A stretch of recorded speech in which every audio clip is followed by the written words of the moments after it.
एक घटना है। श्री मलुकदास जी महाराज कड़ा ग्राम में विराज रहे थे, जब उनकी जन्मभूमि। उनके गुरुदेव दारागंज प्रयाग निवासी श्री देव मुरारी देवाचार्य जी, जो श्री स्वामी अग्रदेवाचार्य जी के नाती चेला और उनके शिष्य श्री मलुकदास जी अग्रदेवाचार्य जी की परंपरा में। तो श्री देव मुरारी देवाचार्य जी ने मलुकदास जी को कहा था कि तुम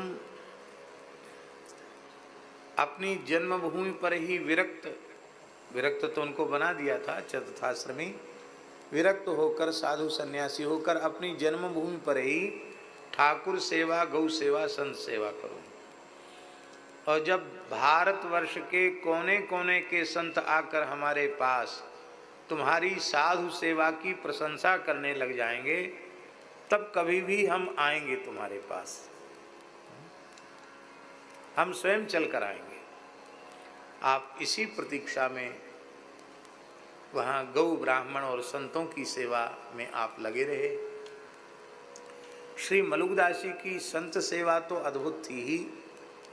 उनके चरित्र में गुरुजी आता है कि भूखे कुकुर हु जो आवें, क्षुधावंत है तिन्हि अगवावें। हजारों कुत्ते इकट्ठे हो जाते तो उनको भी भगवत भाव से वंदन करके उनको भी आप पत्तल परोस कर जिमाते थे। प्राणी मात्र में भगवान का दर्शन करते हुए उनकी सेवा करना। उनके चरित्र में आता है, हिंदू तुरक की विधवा जितनी, भोजन छाजन पावे तितनी। ये भी भेद नहीं कि ये अमुक धर्म का है, अमुक है। विधवाओं स्त्रियों को वस्त्र और अन्न की व्यवस्था,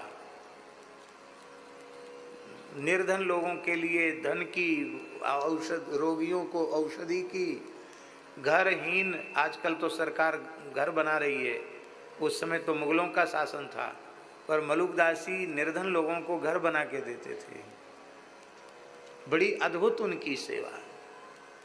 विचारकों ने ये कहा है कि जहाँ उनका साहित्य सृजन एक बहुत बड़ा योगदान है, वहाँ उनकी सेवा ऐसी अद्भुत है कि उन श्री मलुकदास जी की सेवा के जैसा उदाहरण अन्यत्र मिलना अत्यंत दुर्लभ है। ऐसा है, अद्भुत उनका जीवन चरित्र